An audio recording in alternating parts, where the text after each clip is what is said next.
Hello and welcome everyone to the Difference Maker Show. I'm Lynn Sanders, your host, and we have a very special guest for you today. Our guest is a longtime friend of mine, Reverend Clyde Brooks, the founder and chairman of the Illinois Commission on Diversity and Human Relations, referred to as ICDHR, and a personal friend and colleague of the late Dr. Martin Luther King. For 56 years, Reverend Brooks has been organizing an annual Dr. King Remembrance Dinner. This is the 56th year coming up, the final time of doing this event. And I wanted to capture the stories of Reverend Clyde Brooks because he is a legacy unto himself. Our program today is going to be entitled The Leader Behind the Legacy, and it's with great pride and excitement that I welcome Reverend Clyde Brooks. Thank you, Welcome Lynn. to our Thank you. show. It's good to join you. It's great having you here. So, Clyde, we've known each other for decades, and I love hearing your stories. Can you share the story of how you got interested in diversity, equity, inclusion, and how you met Dr. King? Well, years ago, I worked for the YMCA, and I was assigned to kind of be Dr. King's gopher. I was to pick he and Coretta, his wife, and take them back and forth between the airport and their home on the west side of Chicago. As we all remember, that was the beginning of the Chicago Civil Rights Movement, where Dr. King was determined to change conditions in housing. In those days, the city of Chicago was a far more segregated area. Blacks lived on the west side primarily in rundown housing. And so Dr. King moved into, with his family, one of those rundown apartments to demonstrate the need for affordable and fair and just housing. Now, that was my initial contact with him, and it continued to grow afterwards to the point that I worked with him in the Chicago Civil Rights Movement. I went on to become a member of the national board of the Southern Christian Leadership Conference, which was the only organization led by Dr. King during his life. And I went on to work with him on the Selma to Montgomery and the Poor People's Campaign. As you know, he was killed before the Poor People's Campaign got started, but I was in on the planning. Wow. Um, am I What was it talking like? too much? No, you're doing talking great. I would like to ask you if we're just tracing your work with him and your friendship and your gopher work, what was it like? Did you realize what a significant leader he was at the time? And what was it like being around him? Well, no, I can't say I realized the way I should have. I was just out of college. I was young. I didn't know up from down. And it was a kind of experience that grew. And then as it grew, I understood where I was and who I was with. And that enlightened me. I can remember the day that Dr. King was killed. I was driving my car down the Dan Ryan, about 43rd Street, and I had my car radio on, and it was announced that that made me to realize who I had been with and the significance of that. And so that was one of the shockers of my life. And that probably motivated you to do something Oh yeah, that motivated memory me. alive. That's when I turned, as we say in the black culture, from a Negro to a black,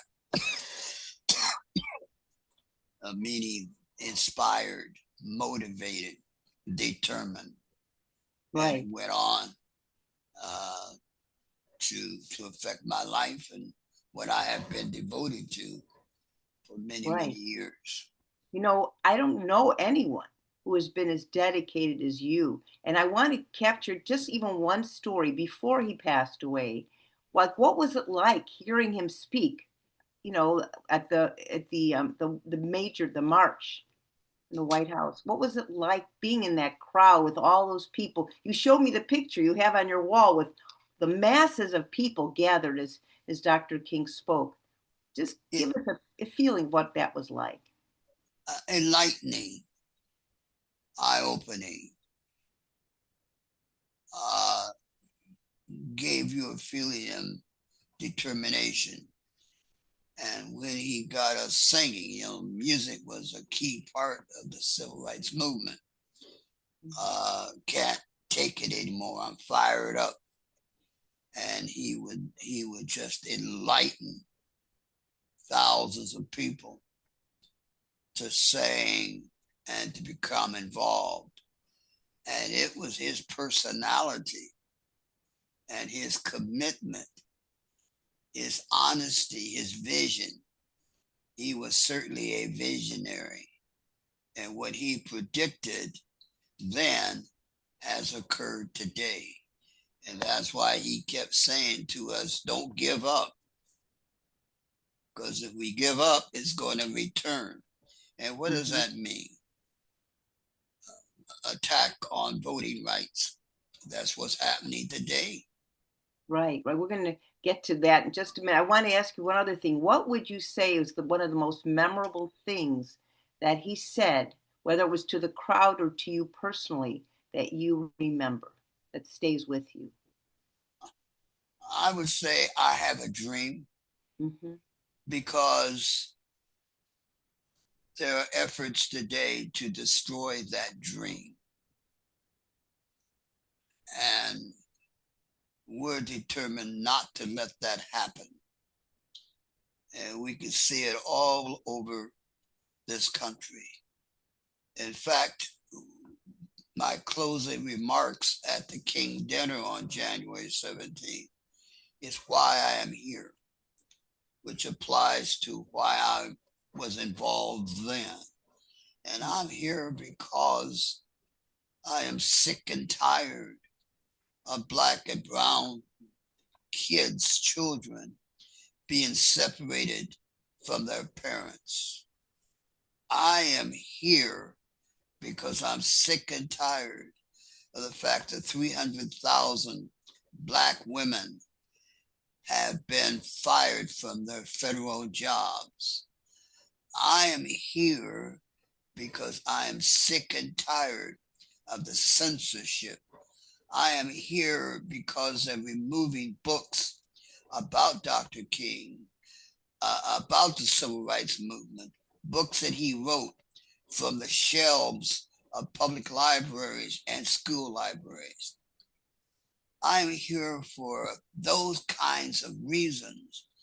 And I'm trying to inspire people to realize that through their silence in the midst of all of this hate and injustice, I'm trying to inspire them to get involved and fight like we did years ago when Dr. King was alive. Because what he fought for is now has been reactivated. In fact, in an article that I've written, James Earl Ray killed Dr. King. Now it's our federal government that is trying to kill Dr. King and his work. Wow, that's so true. Well, let me ask you, because what you're saying is so important. So, would you say that when you heard on the radio that he had been killed, is that what inspired you to start being more active? Because you were already Oh, active. And is yeah, that what? I kind of felt guilty that I hadn't done more. That the time that I had spent with him prior to that, that it was a loss. It was a personal loss. Uh, it was like my heart had been removed because no one expected it to happen, even though there had been many threats on his life, the family of his life. They tried to blow up his house. Um, that we take things for granted. Yeah. That something like that would not have happened. But his death did something. His death inspired millions across the world, just not in the United States, not just in Chicago, but worldwide. Uh, White people began to wake up. Hey, we benefited from that.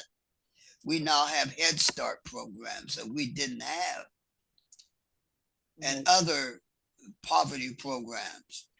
Uh, People don't know that there are more whites on welfare than blacks.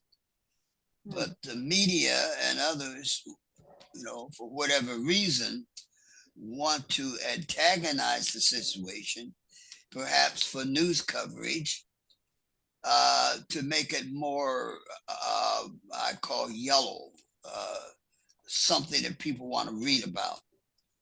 And so Dr. King challenged, that was his greatest contribution. He woke people up from their sleep, and they Yeah. began to see the impact of the fire hoses that were used on protesters and demonstrators.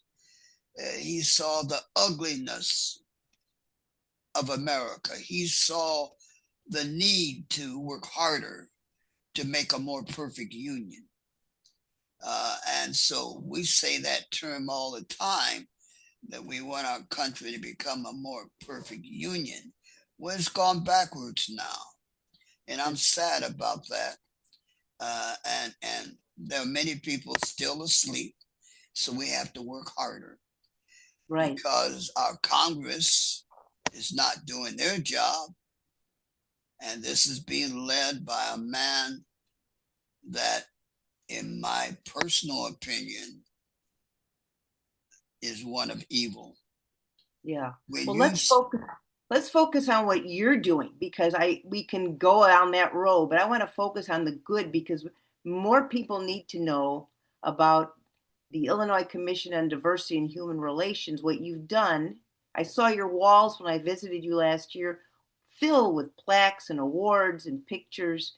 But more than that, what you're doing is you're inspiring people to take action. You're not just resting back on your laurels.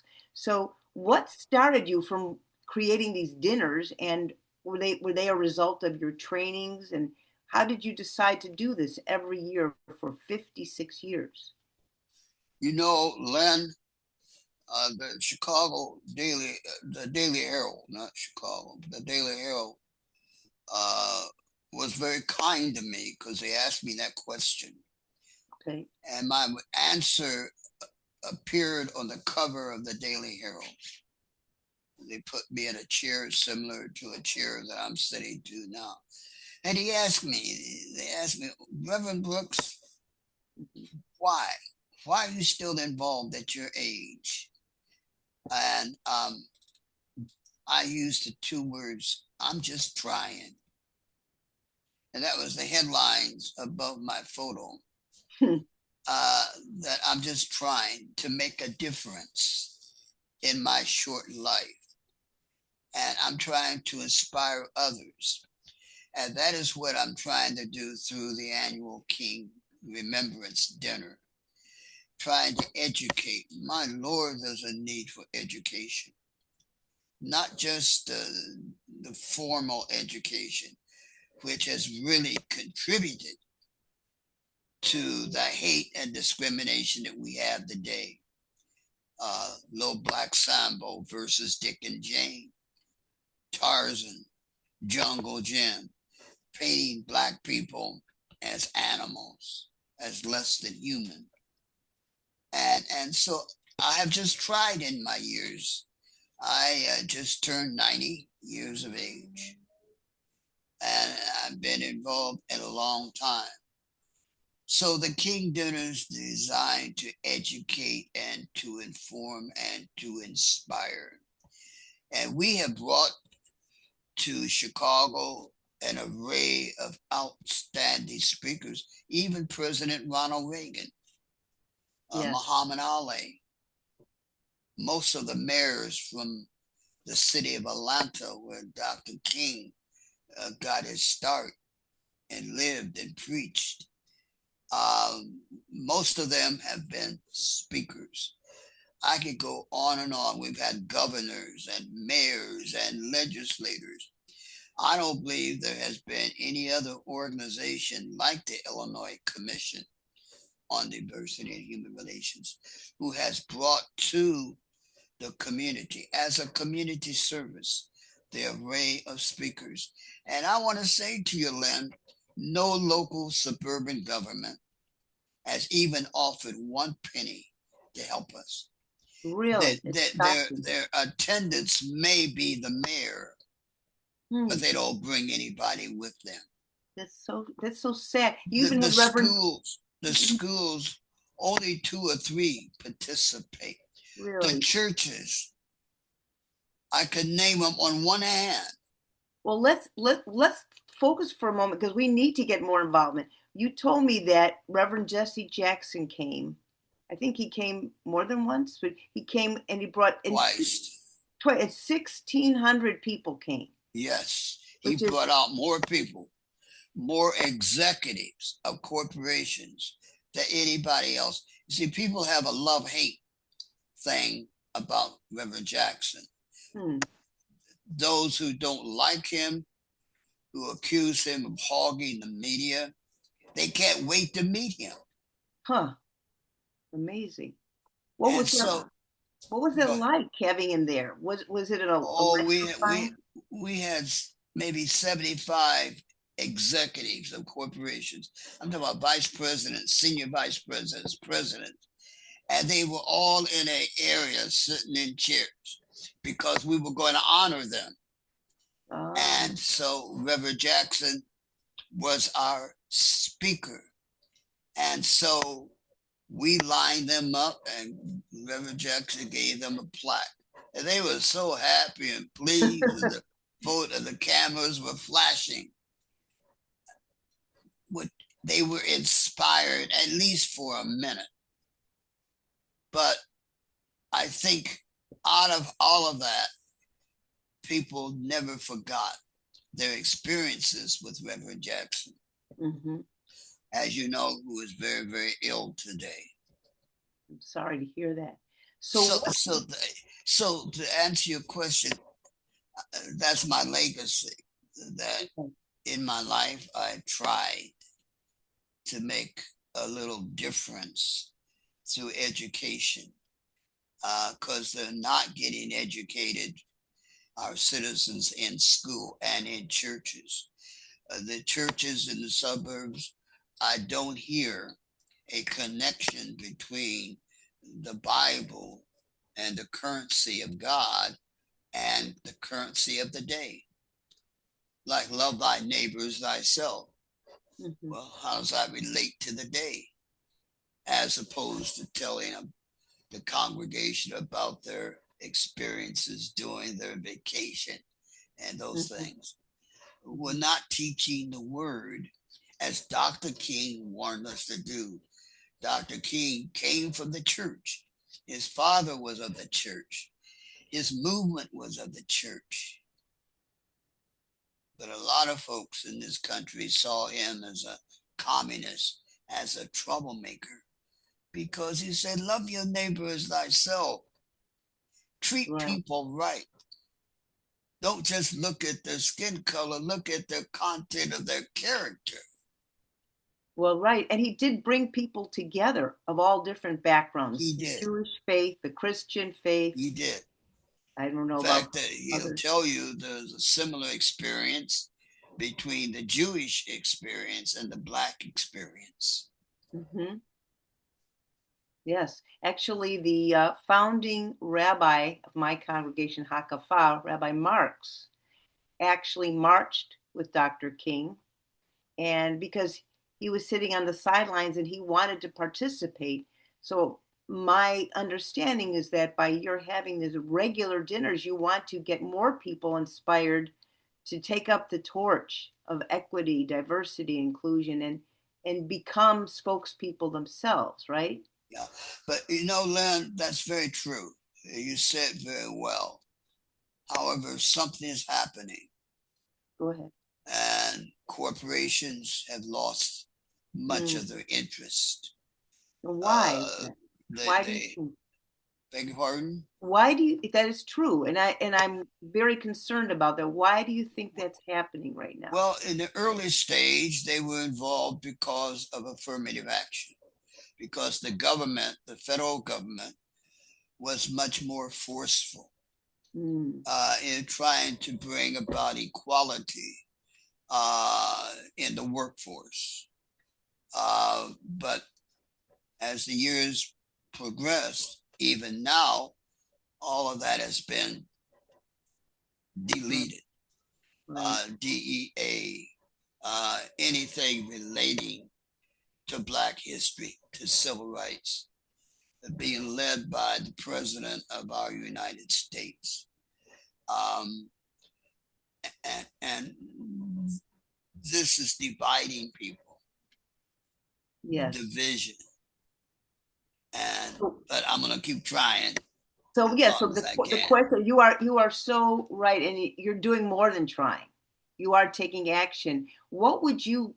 What are you? I'd like to talk for just at least a few minutes about the upcoming 56 Remembrance Dinner because you have a very special speaker and great entertainment. Can you tell us what you are planning for this year on January 17th?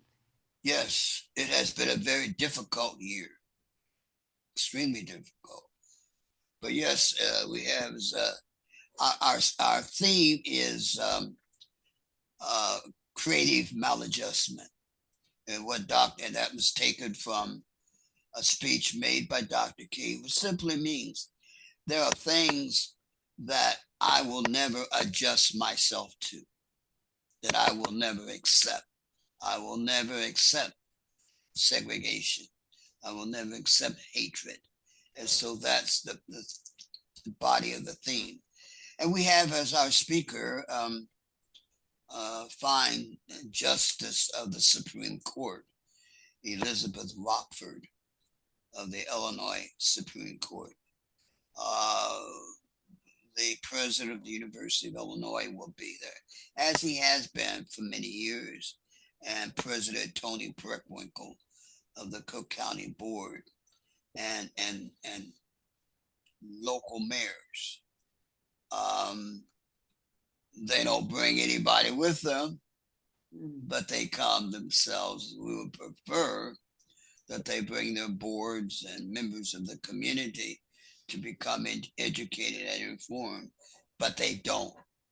Maybe it's because they don't want to spend tax dollars to buy tickets, because the money raised, we send we've sent thousands over those 56 years of young people to college all over this nation.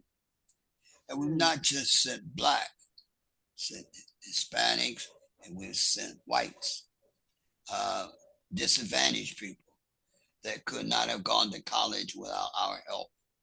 So uh, uh, the Soul Children of Chicago, Dr. Walt Whitman. Oh, you ought to hear them.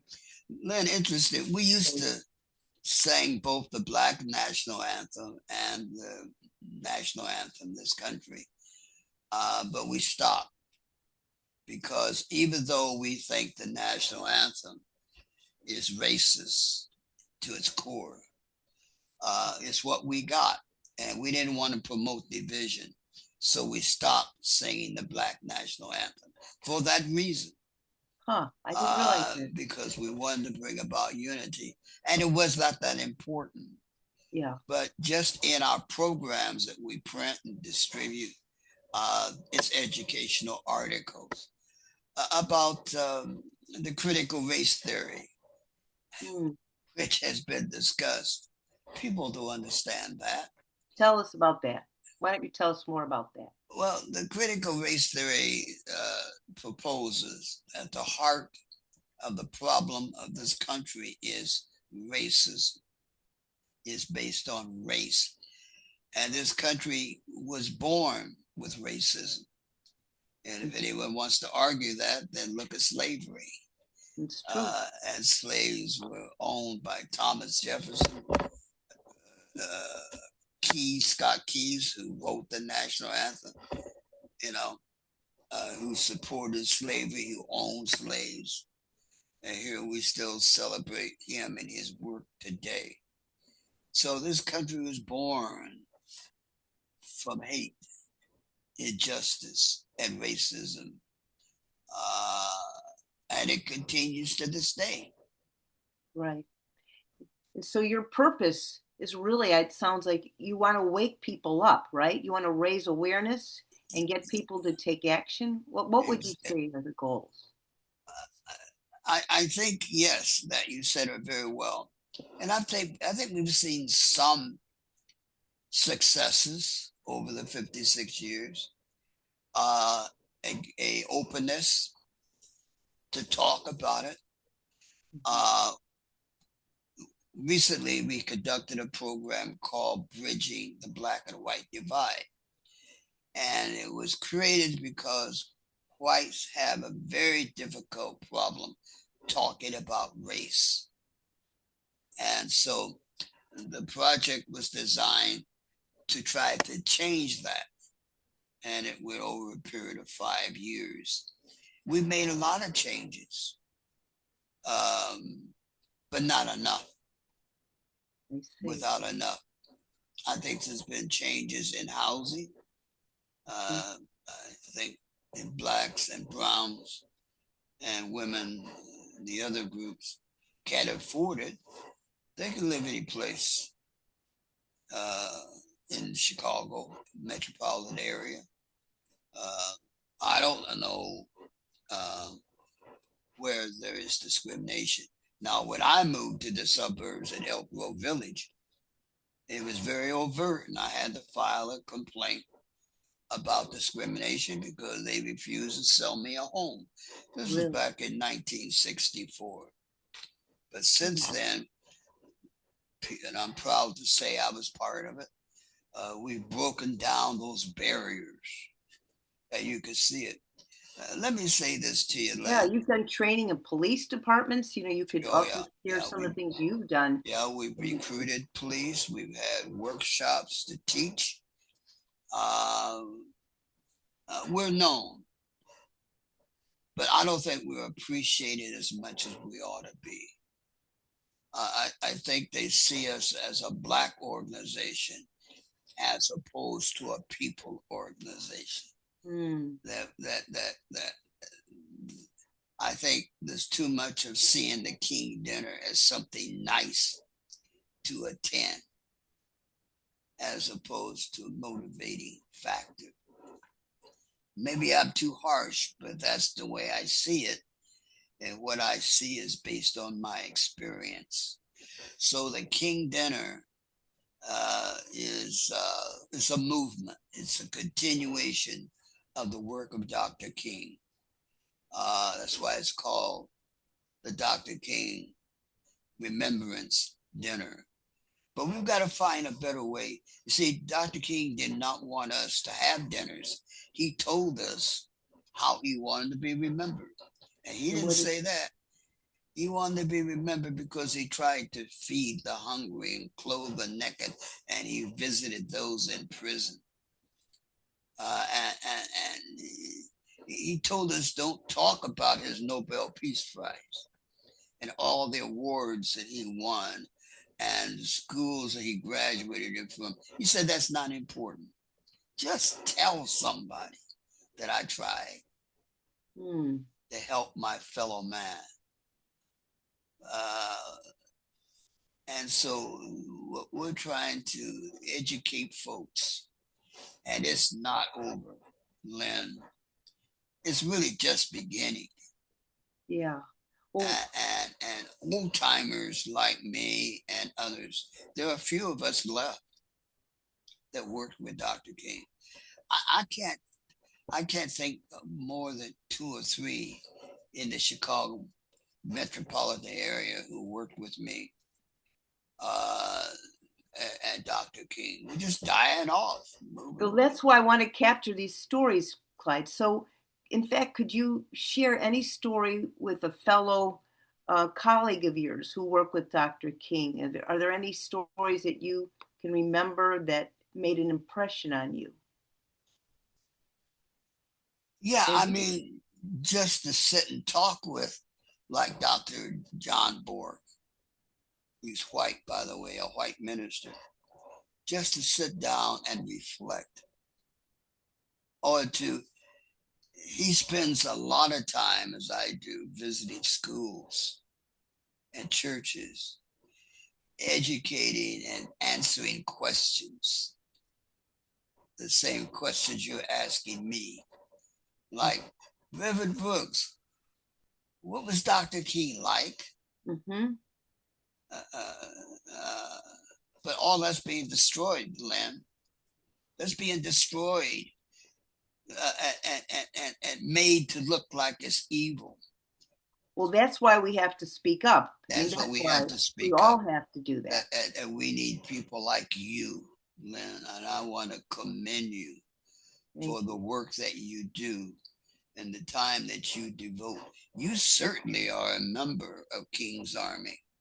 you. You may Thank not you. be given that title, but you are, and you're working to ensure that the legacy of Dr. King continues. And I appreciate you for all that you do. Well, I appreciate you. I wonder what happens next, because you can't do this forever, obviously. What happens after the 56th Dr. King Remembrance Dinner?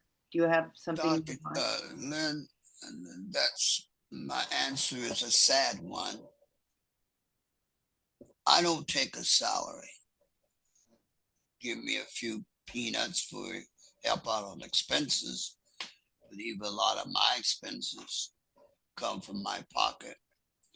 The plan was for my daughter, Miss Yeah. Cheryl, to be my successor because she was motivated.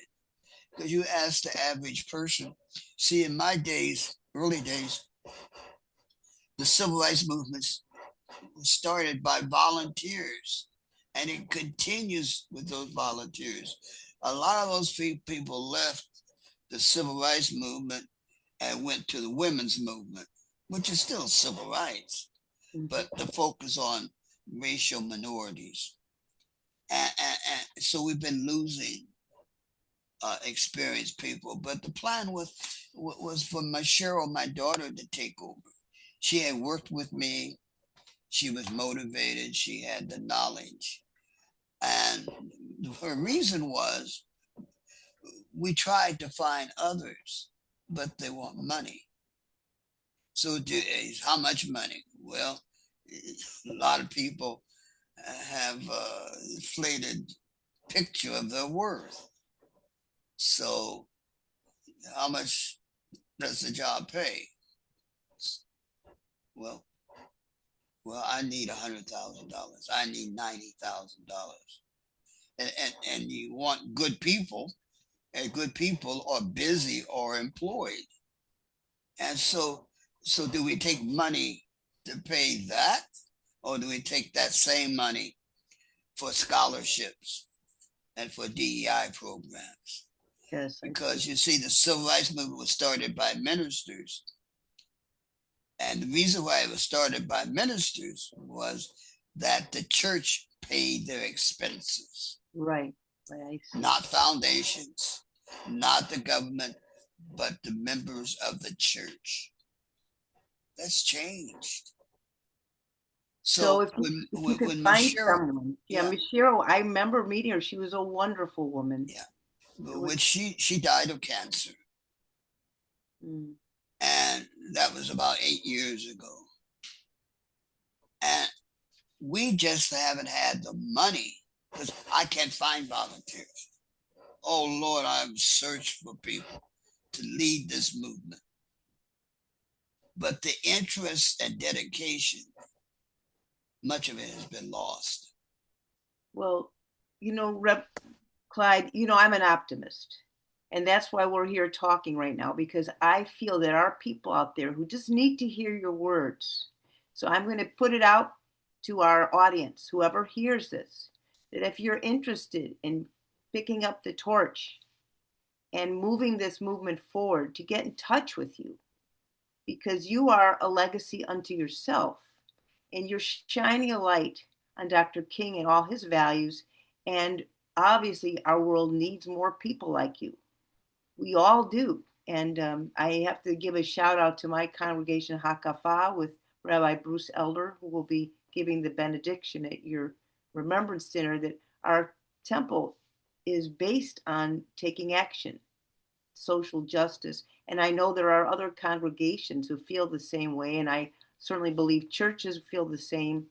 I'm not as familiar with the other, religions, but I'm sure that there are people there who are good people who believe in equity and justice and inclusion, and they just need to find you. And so I'm inviting everyone here to connect with Reverend Clyde Brooks. Go to the website, icdhr.org. You can get tickets, you can be a sponsor, you can get tables, and you can connect with Reverend Brooks to learn more of how you can make a difference. I feel it's so important because our country is right now, our values are at stake. Lynn, what I'm saying about the dinner coming up on January 17th Yeah. is to attend to make a statement, not a verbal statement, but your very presence, Mm. a statement for democracy, a statement in support of the work of Dr. King.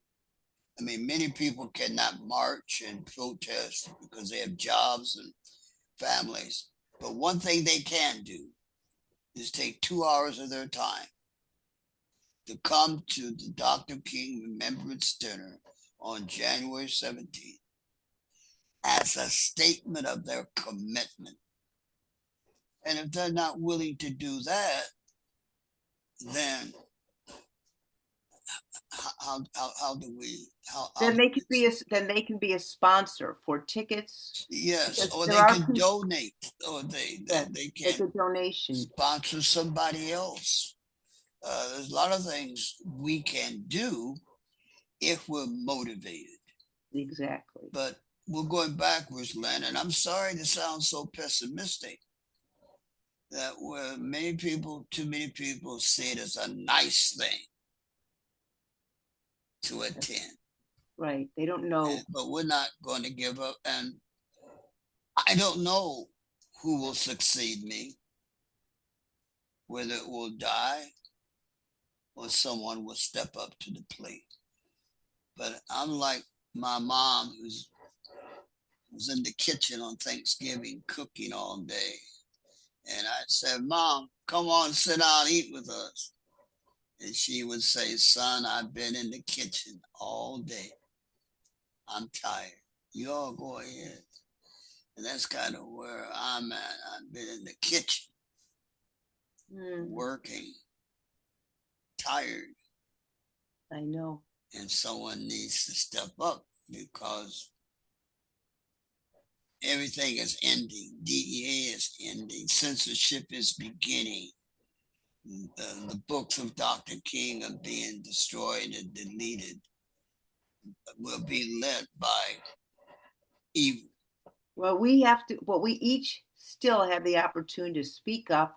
We're still here. We're still on this earth plane for a reason.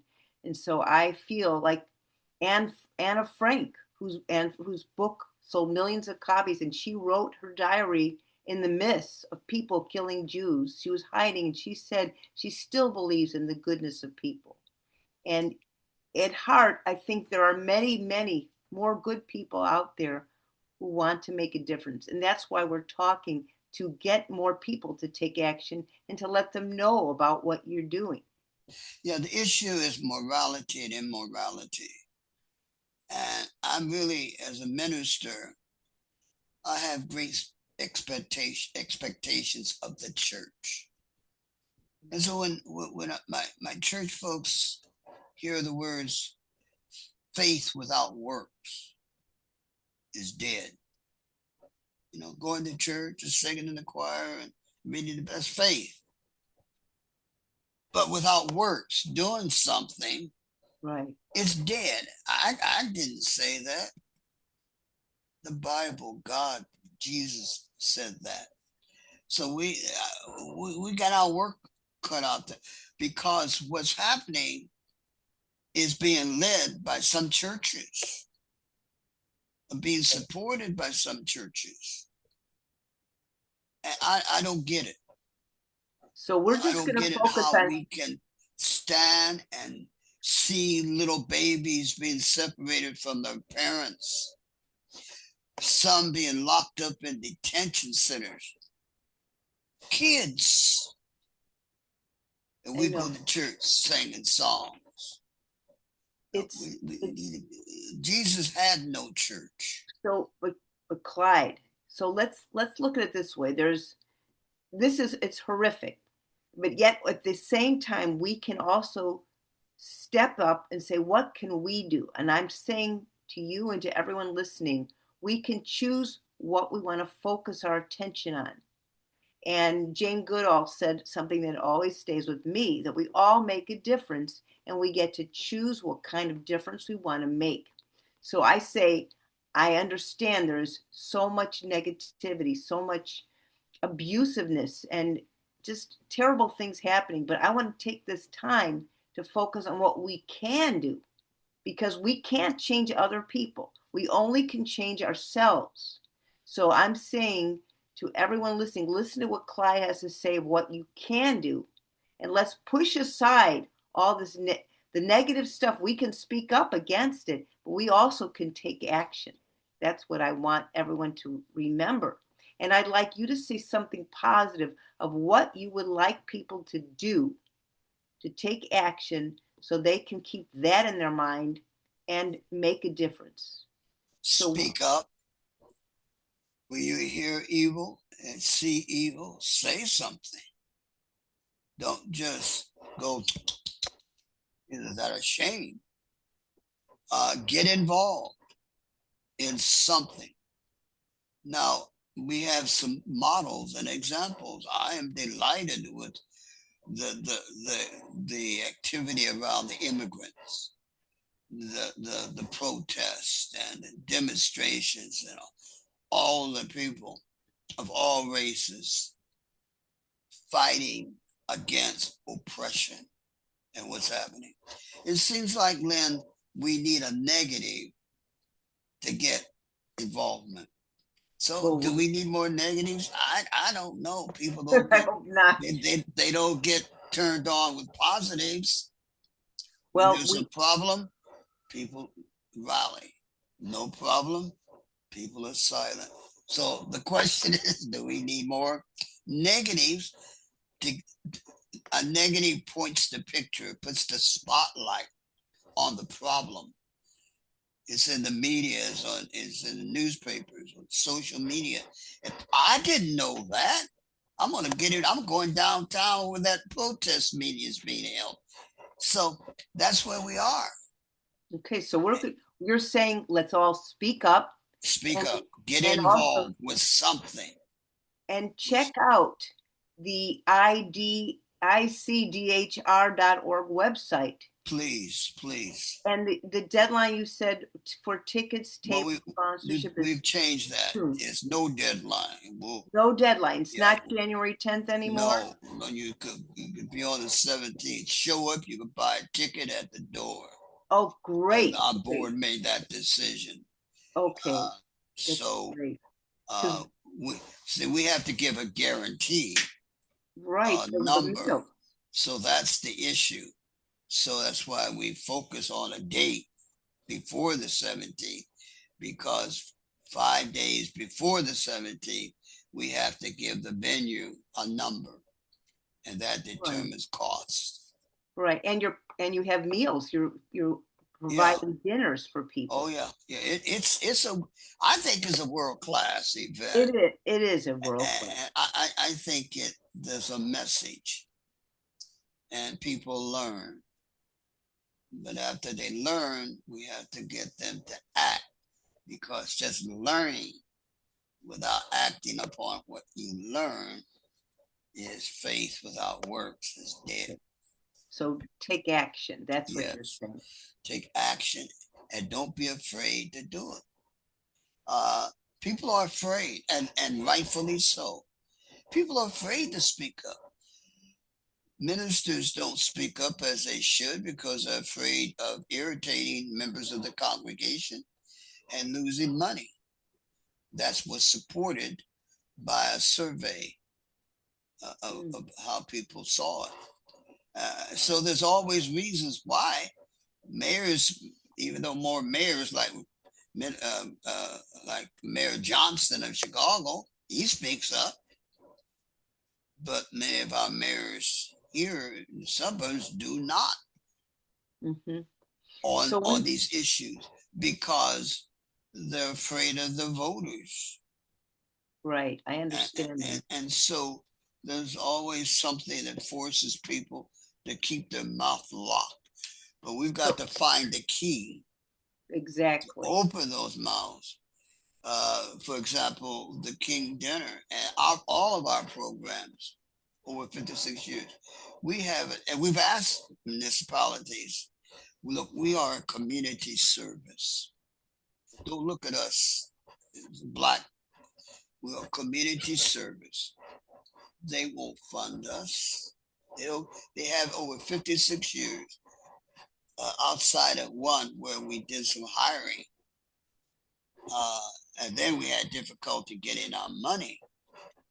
They haven't given one red nickel. They haven't offered.